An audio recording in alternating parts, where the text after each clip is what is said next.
Good morning. Good morning. Welcome to the Unitarian Universalist Congregation of Princeton. We're in our open and welcoming community. We live our message of hope, love, justice, and joy. If you're visiting us with us this morning, we're really happy that you joined us. We'd love to get to know more about you after the service. So if you haven't stopped by that newcomer table or Robinson Lounge, please do so that we can add you to our e-list and let you know about the many different events that we have coming up here at UU Princeton. It's a busy Sunday for us here. Today after worship we have our annual meeting. We ask all the members of our congregation who've signed our membership book to stay after that. It'll be right after the benediction, so don't go anywhere and we'll jump right into that meeting. And we also have our spring picnic today for members. That will be right after the annual meeting. But if you're a friend or a visitor or a guest, you're invited to head right out there after worship. It's on the lawn on that side of the building. You can get the picnic started without us. We'll be there soon. Please save us a plate. Also, happy Pride Month, which begins today, although every month is Pride Month at UU Princeton, thanks in part to our Rainbow Ministry team.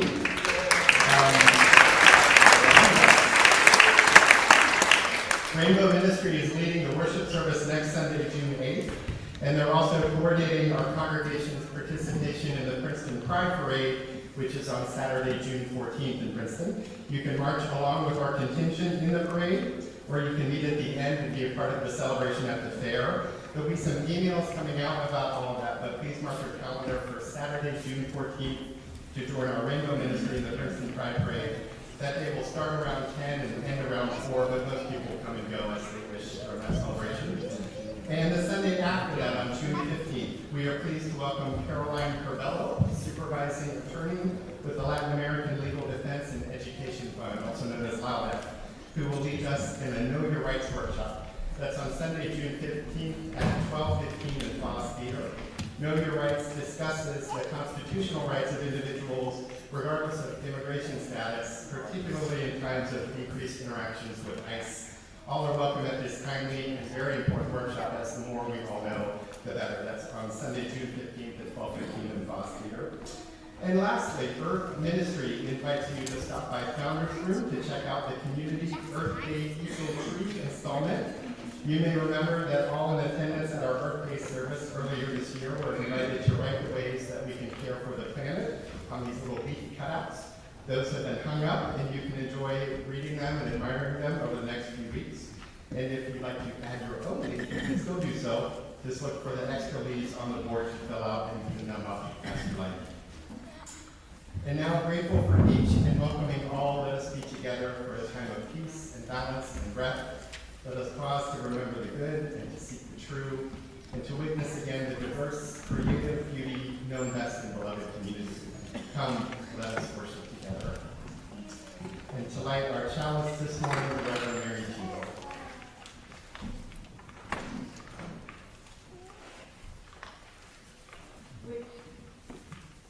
With gratitude for the warmth of the sun, the scientific magic of photosynthesis, the elegant dance of light and darkness, we light our chalice in praise of all that feeds the great, fair, freedom-loving heart of the world, so that once again and again, we and all beings have a chance to blossom. Also a special day as we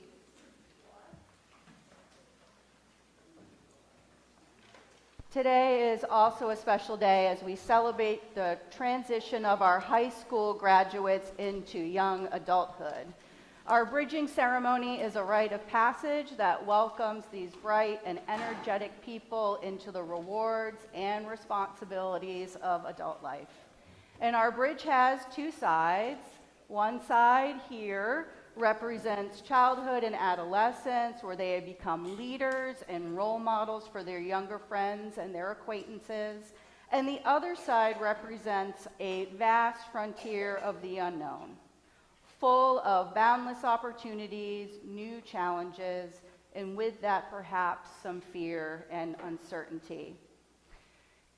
We, the adult members of this congregation who have raised and nurtured our youth, wait on the other side of the bridge in welcome. We welcome our graduates with an intention to continue to journey with them, knowing that now it is not so much a journey before or behind, but alongside them. We come with our minds prepared to learn with one another, our hearts prepared to share life together, and our hands ready to join with theirs in shaping a world of greater justice and compassion. We honor our graduates at this time of change and transformation, and we invite our bridging graduate today, Florin Daly, forward to stand with us.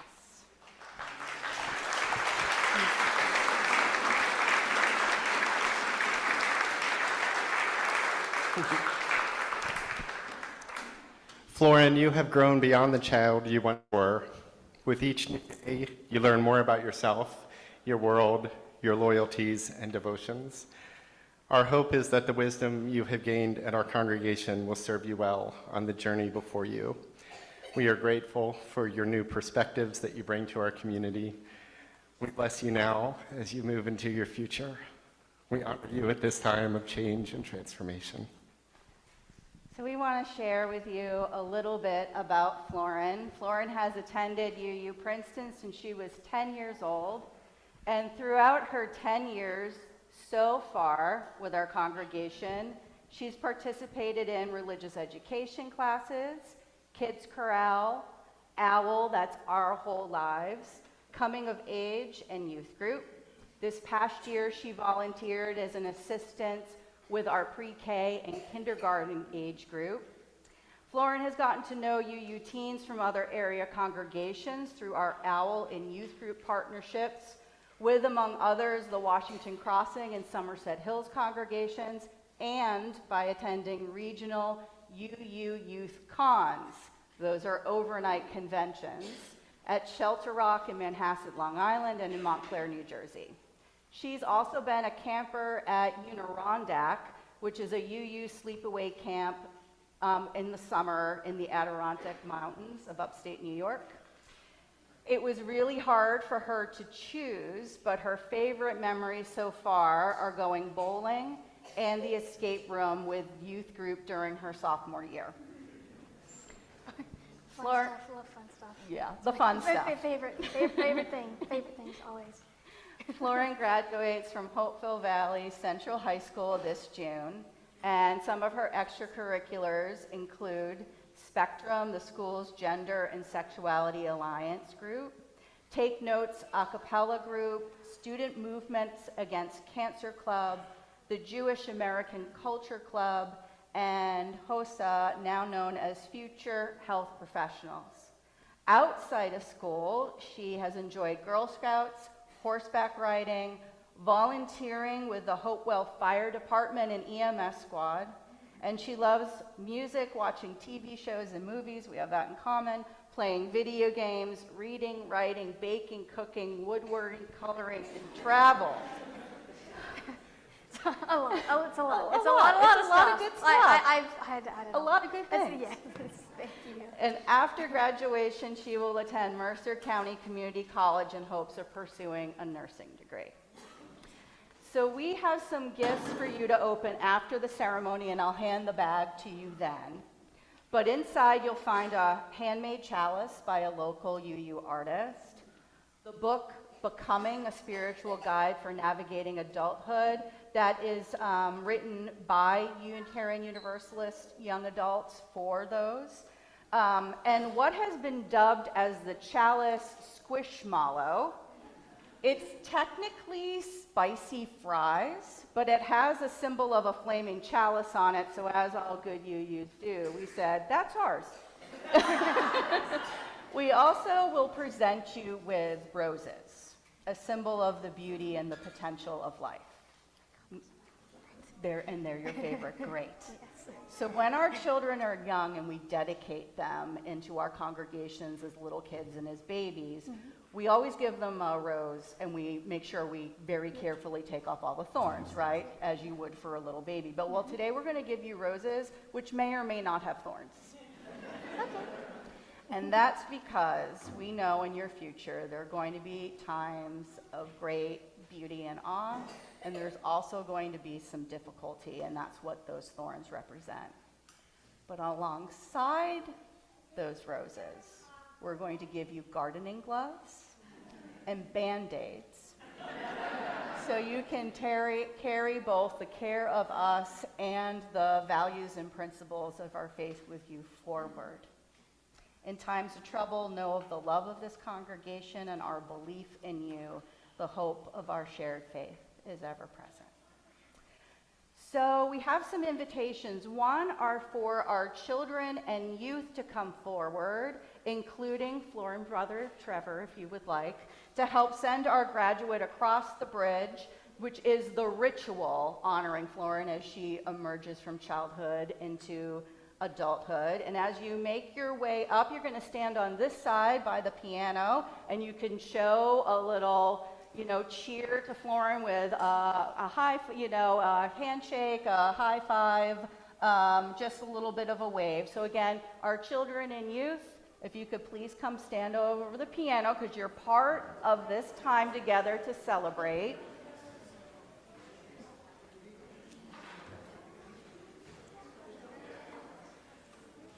All right.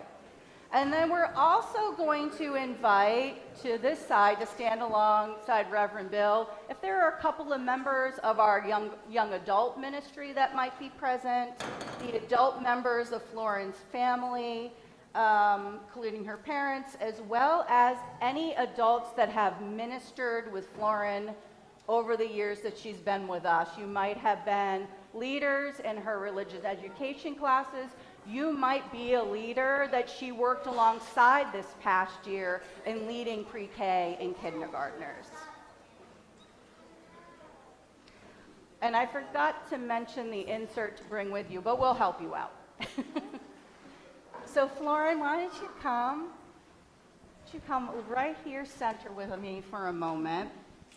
So before you symbolically cross our bridge, we have two questions for you.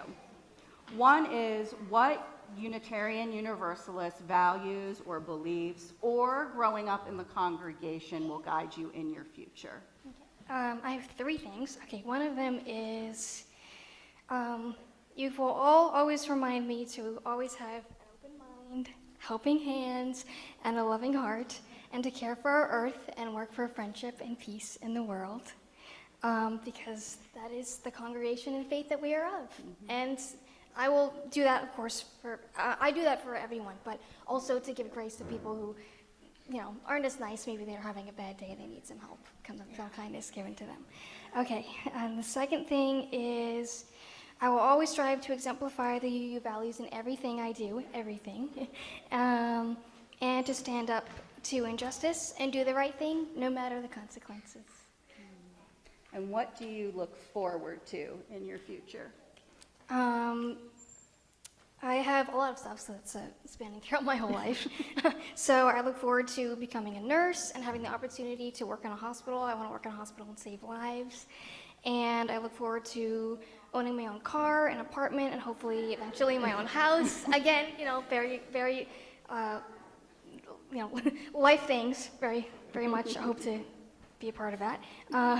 And I look forward to possibly getting married at some point in my life and possibly having children.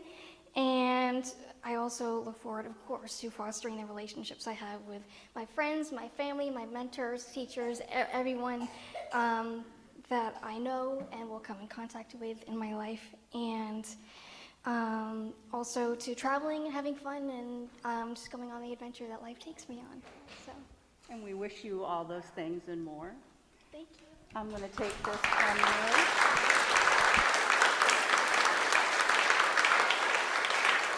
And so now, Florin, as you cross this bridge into your post-high school stage of young adulthood, you do so with the love and the blessing of our congregation. We hold you with every hope of a continued life of meaning and connection and joy. So we invite you to cross the bridge, Florin. It's just Florin this time. When you all graduate from high school, you'll get to do it then too, okay?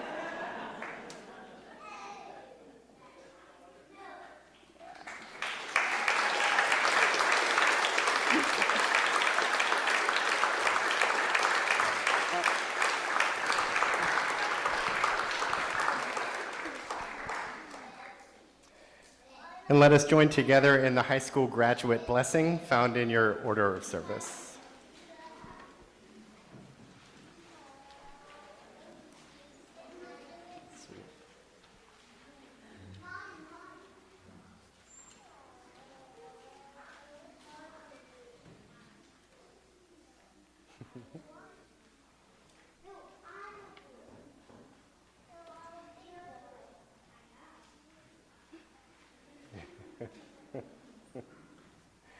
Let us read together.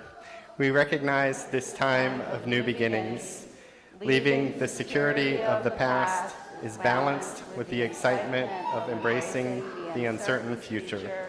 May this congregation and this faith always be a home to you. We bless you now and make this joyful pledge to continue to support you on your life's journey. We honor you at this time of change and transformation. Lauren, we share this milestone with you, but unlike high school graduation, this ceremony is not a leave-taking.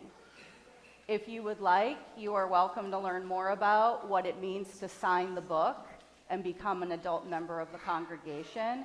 And regardless of membership, we expect visits and updates, and maybe since you're staying local, the involvement of which you would like to be within. We want you around as much as possible. And we want you to continue your leadership within Unitarian Universalism. Here within UU Princeton, or within the Unitarian Universalist congregation that might be closest to you later in your life. Our faith is enriched by your presence within it. Again, our love and congratulations. And I get a hug too.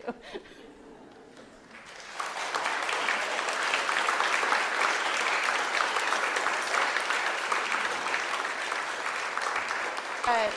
So we invite those of you that are singing in our kids' chorale to stay forward here, and we'll invite everyone else to return to their seats.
Our congregation and everything that we offer one another in the world is built by those who've made the commitments of membership in UU Princeton, those who've signed our membership book and given with time and pledge of their talents and resources to build this congregation.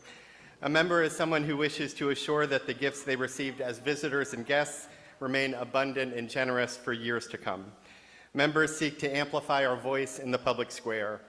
A member seeks to expand our service, to broaden our welcome, to deepen our care, and to make stronger the connections with which we all move through life. Members of yesterday are the reason that our congregation is here, and members of today are making sure that our congregation receives the stranger in hope, love, justice, and joy tomorrow and every tomorrow. And so today we welcome some of our newest members in UU Princeton. These are folks who joined in recent months. To do that, I invite Linda Benson, who coordinates our Welcome Center, to come up to the front and to be joined by Judy V., who is amongst the most welcoming people to ever stride this beautiful earth.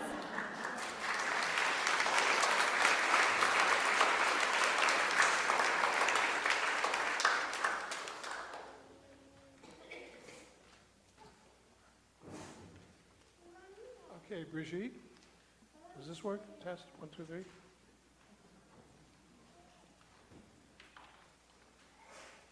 Brigitte?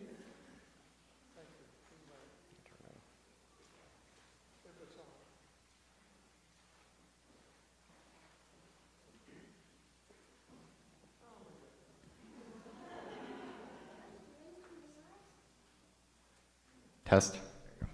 That works, okay. I'm supposed to be a tech assistant, too.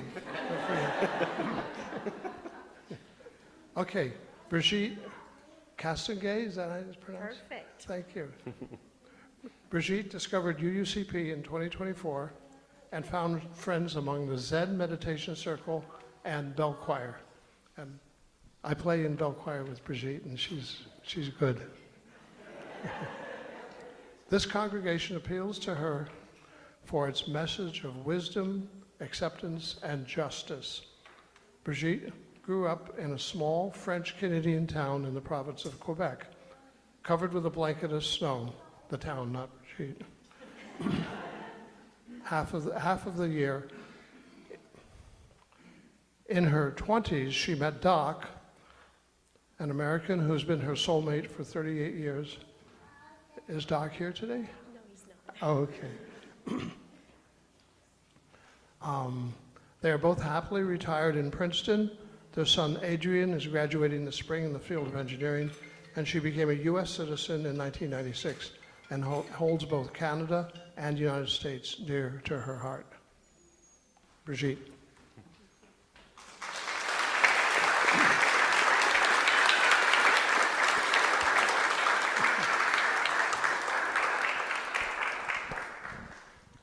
Mai Hamden.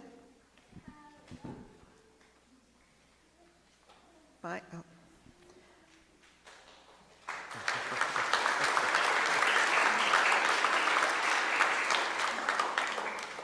Mai was born in Sudan and raised in Atlanta. She moved to this area from Chicago with her fiancé 3 years ago. Professionally, she is a neurologist whose work is centered on treatments for depression. Outside of work, she enjoys long runs and is an avid reader. Her spiritual background is a mix of traditions. Her mother is Muslim, her father is an atheist, and her closest friends growing up came from many cultural and religious traditions. What united them in friendship was not what individuals believed, but the depth of their commitment to a shared vision and shared values. That's one of the reasons Unitarian Universalism resonated with her. She became a member in March because she found people who were thoughtful, hopeful, and open-hearted. She is grateful to have been welcomed here. Mai, welcome.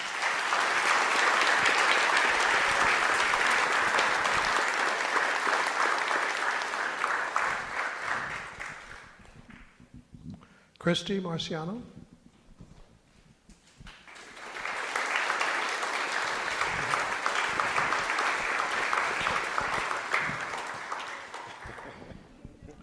Christy is so excited to join UUCP as this is her first chosen spiritual community. She is the communications manager for a global environmental nonprofit based in Arlington, Virginia, and a freelance science writer. She lives in Trenton with her wife, Paige. Is Paige here? Paige will be here later.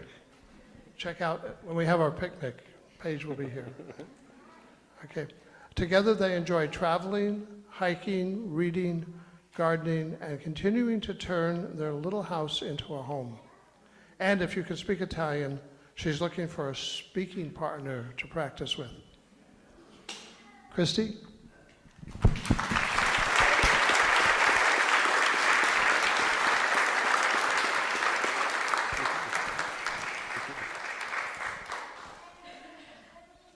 Lisa Westcott.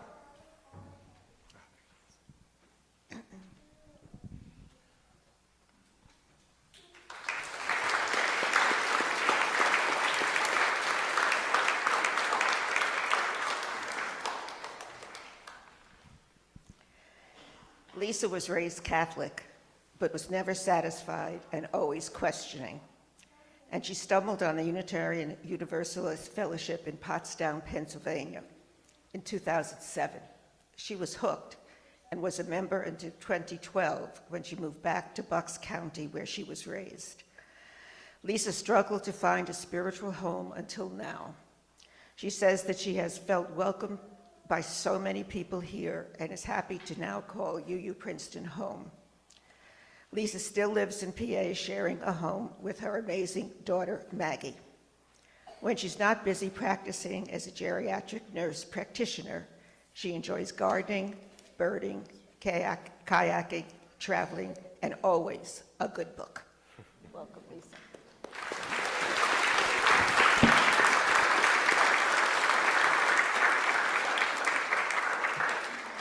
And we invite you to join in the unison reading printed on the pink insert in your order of service.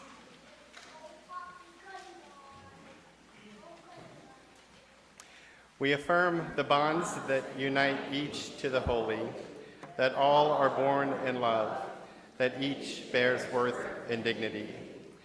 We affirm the bonds that unite each to all, that all are of one breath and light, that each is of one earth and sun. We affirm the bonds that unite us in membership, that together we grow in wisdom and strength, that together our gifts grow in reach and joy. Together we practice our faith in the good, our belief in interconnectedness, and our sacrament of service to the world's needs. Together, we practice our celebration of life and honor our grieving of death and care for the sick, the lonely, the frightened. Together, we practice our commitment to justice, our belief in freedom, and our promise to bless beyond belief. Together, we build this congregation anew, one handed to us by forebears now gone, one that will faithfully bequeath to those to come. May our legacy be one of hope, love, justice, and joy. Together, may we bless abundantly and leave as our legacy a world of more peace. Bridget, Mai, Christy, and Lisa, welcome to UU Princeton. Thank you for joining our congregation. Here's to years and years of good and loving and holy work together. Thank you all.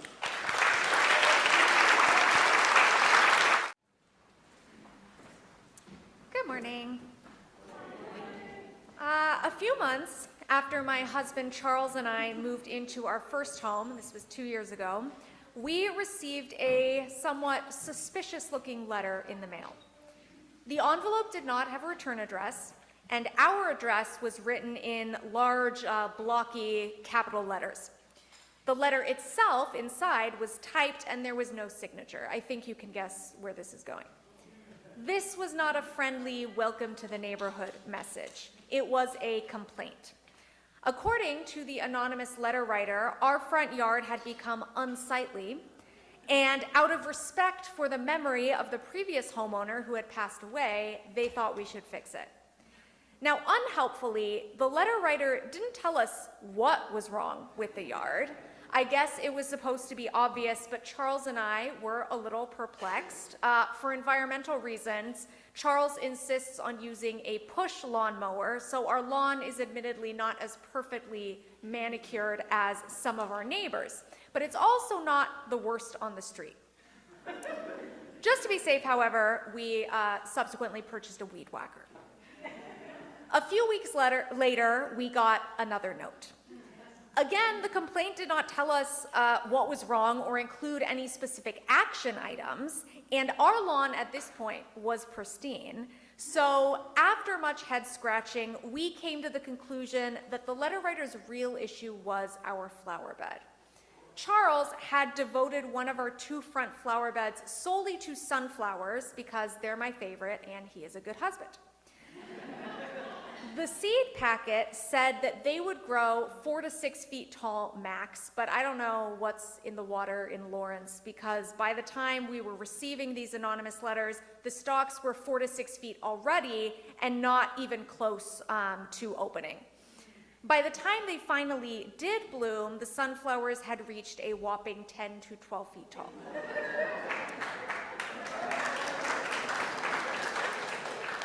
Thank you. It's all Charles, I guess. We thought this was great, and the flock of house finches and other small birds that made the sunflowers their base camp for the summer clearly agreed. But before the flowers opened, anyone who didn't know what we were planting might reasonably have assumed that Charles and I were letting some truly crazy weeds take over our flower patch, Jack and the Beanstalk level weeds. I could see how an especially sensitive neighbor might misunderstand what was growing in our yard. But as it turns out, we weren't the only ones getting complaints. Months later, I was talking to our next door neighbor about Halloween decorations. We also have a 12-foot skelly, when he mentioned, without me asking, that the man on the other side of his house had sent him letters in the past. Last year, another household across the street put up a large yard sign that read, "Mind your business." So we know they got one too. Incidentally, I found out from my next door neighbor that the letter writer is a retired Catholic priest, which explains some of the guilt tripping. In any case, I had not expected a flower bed to cause strife on our street, but perhaps I should have.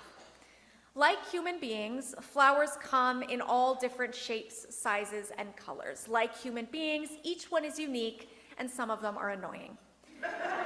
Today, for the flower ceremony, we honor that uniqueness. We exchange flowers to celebrate the beauty of difference and diversity in our community and our world, and difference is something that can attract conflict. Often the qualities that make a person stand out in their community, their race, gender identity, sexual orientation, disability status, or just personality traits like outspokenness, can also make them a target. I got my feelings hurt when some neighbor complained about Charles and my eccentric gardening practices. But a couple passive-aggressive letters are nothing compared to the bullying, harassment, and violence that so many of our neighbors face simply because others perceive their differences to be unacceptable.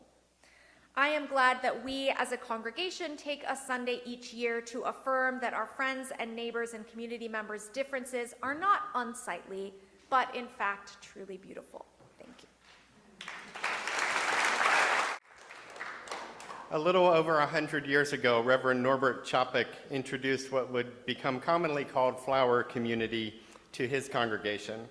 They were in Prague. It was the largest Unitarian congregation in the world at the time. And Reverend Chapek had decided that there needed to be some sort of ritual to bring all these people together.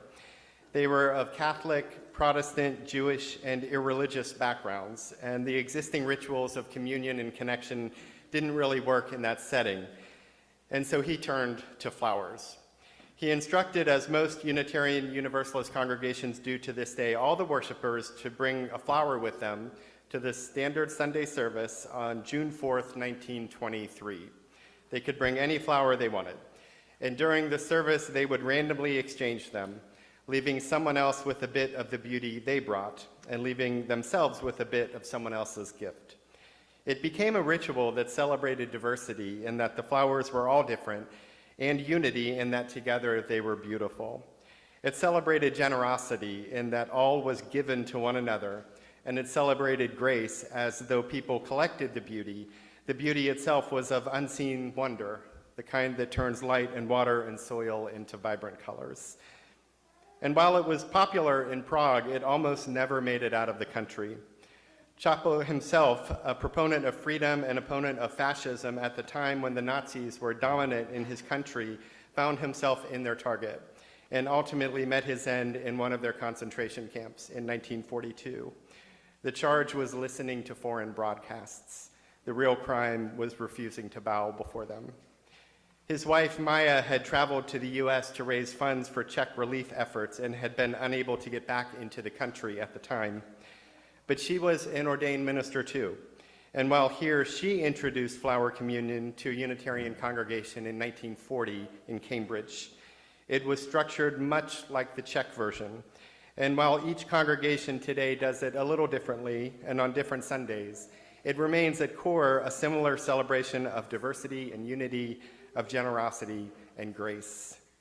And it remains one in which we lift up gratitude for both topics, he who created it and she who shared it, two living in the midst of terrible times full of fear and sorrow, who nonetheless brought joy and vibrancy to life, who taught people to minister to each other, who relied not on the law or creed or threat to instill uniformity, but instead relied upon each person's affinity with nature and life and giving and beauty to draw them together in peace and joy. Let us then celebrate flower communion to be reminded of that beauty that we are to each other and to the world. Let us affirm everyone's unique sacred heart and unique searching mind. Let us be many and beautiful, and let us be one and powerful in this ritual of hope, joy, and a spring that always returns. We now turn to a blessing of the flowers. This was written by one of our seminarians, Pauline Nijander. She's preaching at a different congregation this morning. Incidentally, our other seminarian, Patricia Hennigan, is also preaching at a different congregation this morning. You should feel good about that. Our message is helping other congregations. That's you. That's your wisdom that does that. So we thank Pauline and Patricia for their ministry here. Pauline sent a blessing to be read for this ritual, which will be read by Reverend Mary Thibault.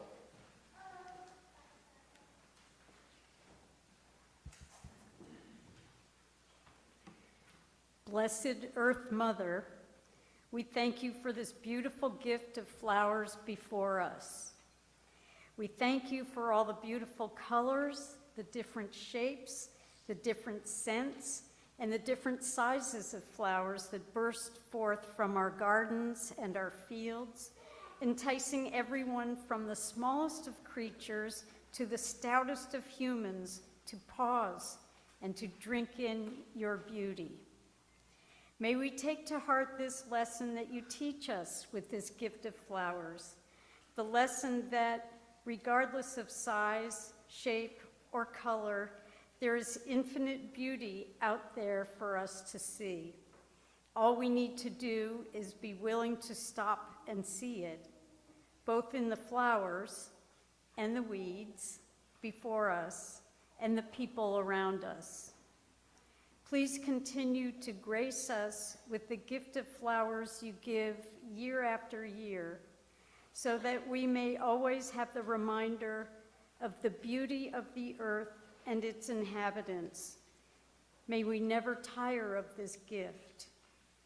May we now follow in your footsteps and give this gift of flowers to each other as a recognition of that beauty and that holiness that is capable of blooming within each of us. Blessed be. Amen. And now, as we celebrate flower communion, we'll invite everyone to come down the center aisle, starting at the front and working to the back, and select the flower that speaks to you. Please participate whether you brought a flower or not. These are magic flowers. They multiply in the vases, so we have plenty for everyone here. As Sue Denouter plays music, let us enjoy flower communion. And we close our flower celebration with the consecration of the flowers written by Norbert Chapuk. If you'd like to join with me or read along, it's number 724 in our hymnal. Infinite Spirit of life, we ask thy blessings on these, thy messengers of fellowship and love. May they remind us that, mid diversities of knowledge and of gifts, to be one in desire and affection and devotion to thy holy will. May they also remind us of the value of comradeship, of doing and sharing alike. May we cherish friendship as one of thy most precious gifts. May we not let awareness of another talents discourage us or sully our relationship, but may we realize that whatever we can do, great or small, the efforts of all of us are needed to do thy work in the world. Amen. And at the end of our hour, we extinguish our chalice, knowing that its light stays with us until we gather again. Go forth grateful for the moments before you, the breath within you, the people among you, and the Spirit guiding you toward lives of love and kindness. And go forth knowing that you are held always and always with everyone else by that great love of no beginning and never ending. Go in peace, and amen.